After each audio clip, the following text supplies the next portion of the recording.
gardens are covered by rose leaves. All the mountains have put on their holy dress. 1,000 years ago, the poet Ferdowsi sang the praises of spring among Persia's mountains. Today, the people of Iran still look to their mountains for water, precious water for the high, arid plain on which most of the people live. But too often, rivers flowing down from the snows disappear in the great central deserts of Iran. East and west lie other Muslim lands: Turkey, Iraq, Saudi Arabia, Pakistan, Afghanistan. North, the Soviet Union lies beyond the Alborz Mountains. Iran knew greatness in the days when it was known as Persia. From this vast throne room, heart of his renowned capital, Persepolis, King Darius ruled over the first great empire in history. The Hall of 100 Columns, the haram for the many royal wives, and a wonderful sculptured stone stairway were among the marvels here. Focus of the sculptures was the life-size carving of Darius himself, seated on his throne, receiving tribute from the peoples he ruled. From Europe, Africa, and Asia came men bearing gifts. In the procession were Syrians, bringing golden bowls, bracelets shaped like horseshoes, and small horses from what is today Arabia. This was sort of tax day 25 centuries ago. There were Medes, there were Scythians from what is today southwest Russia. There were sheep from what is today Turkey. There were vessels with exotic shapes, full of precious liquids. There were humpbacked cattle from what is today India. All these part of the Persian Empire in its days of greatest glory. There was a chariot like those of the pharaohs. Even Egypt was ruled by this Persian king, and there was a Bactrian camel from what is today Afghanistan. The tax collectors were the men of his mighty army, and on these golden tablets Darius inscribed, "I am Darius, King of Kings. The great god Ahura Mazda has given me the rulership of all races. This is my kingdom." Here in gold was outlined the empire which was handed to Xerxes, his son. Xerxes, at the head of vast armies, extended Persian rule to the limits of the known world. The Persian armies met defeat in Greece at the Battle of Marathon. Under Alexander, Greeks pursued the Persians back to Persepolis. Through this gateway, Alexander the Great strode in triumph. Conquerors of a different kind came 1,000 years later, when in from the Arabian Peninsula swept men with flaming sword and a fiery new faith. As this new faith of Islam grew and mellowed, the followers of the Prophet Muhammad built great churches called mosques. The Masjid-i-Shah, the royal blue mosque of Isfahan, was completed in the 17th century by Shah Abbas. He ruled during Persia's second golden age. Polo was developed in Isfahan and played in the great square, while the Shah watched from this porch over the palace gateway. From his palace, Shah Abbas ruled a reborn, expanding Persia. He built roads, irrigation systems, and great bridges like this one, but even his empire finally crumbled. Centuries later, in 1925, Reza Shah rose to power and a new era began, marked by a turn from old customs toward Western ways of thought. Under Reza Shah's son, needed land reforms are changing old patterns and bringing hope to the people. The young Shah's palace is typical of the architecture of modern Tehran.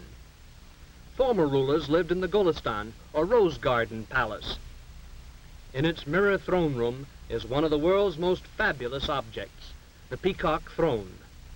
This golden seat of state was designed so that its occupant sat cross-legged with his back against a bolster crusted with pearls and rubies in gold settings.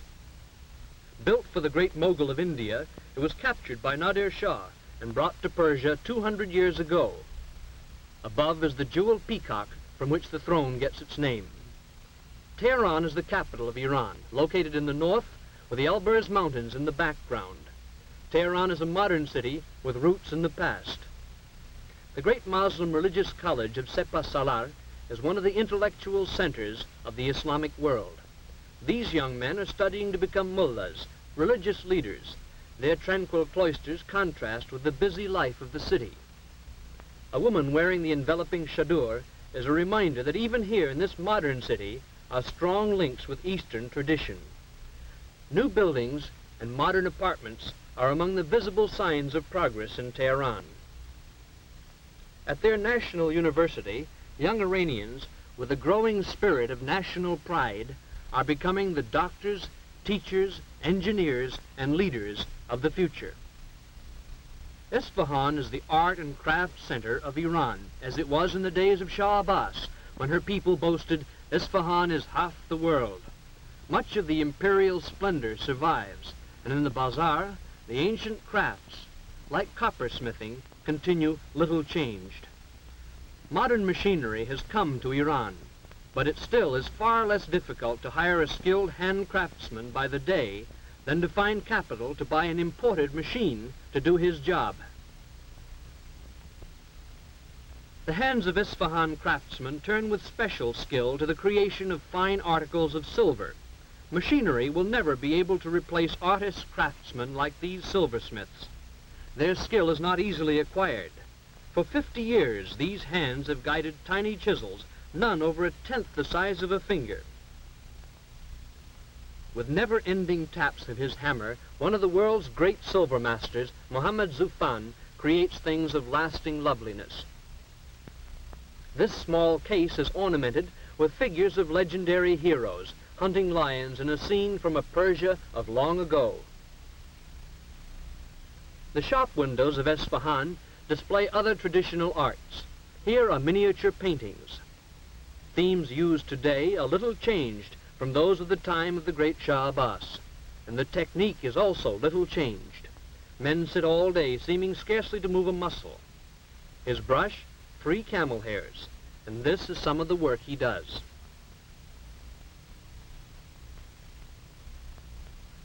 The best-known product of Isfahan hands is, of course, the Persian rug. An average rug is made up of at least 1 million tiny knots, every one of which must be tied by hand.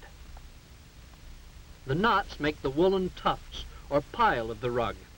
The warp or foundation of the rug consists of cotton threads wound between large wooden rollers. Rug industry wages are low.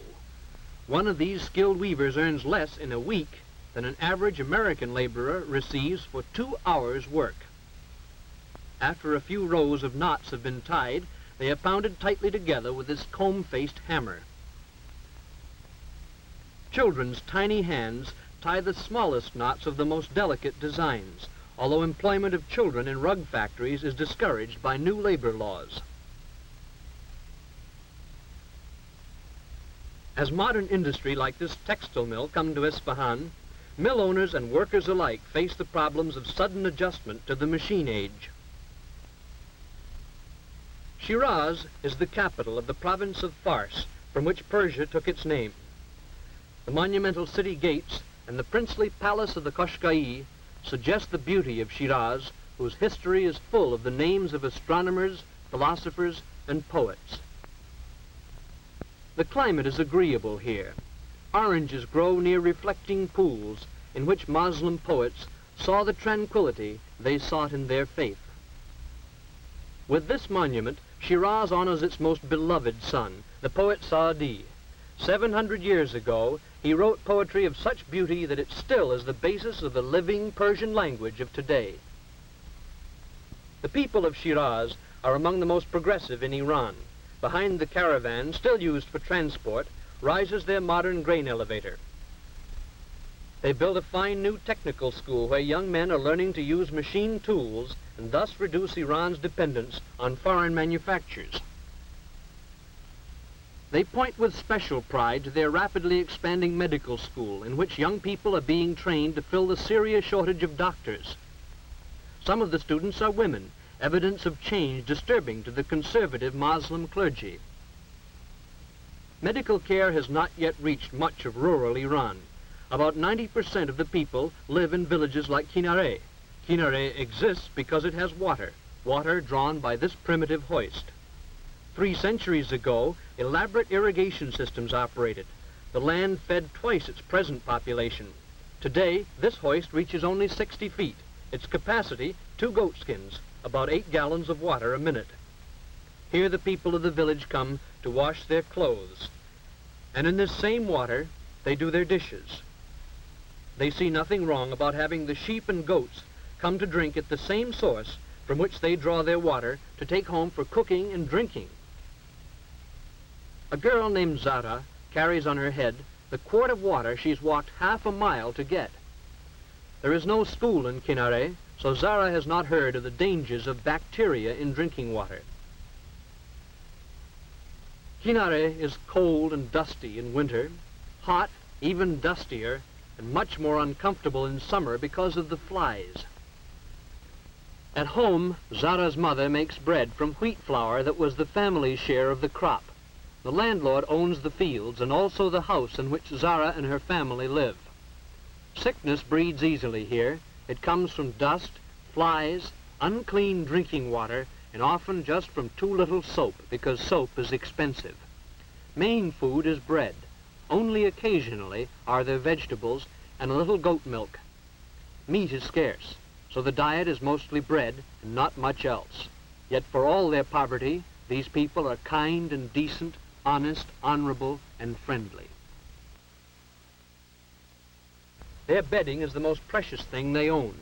They have a copper samovar, a broken kerosene lantern, a teapot, a few cups and saucers, a mirror, and a picture of the Shah.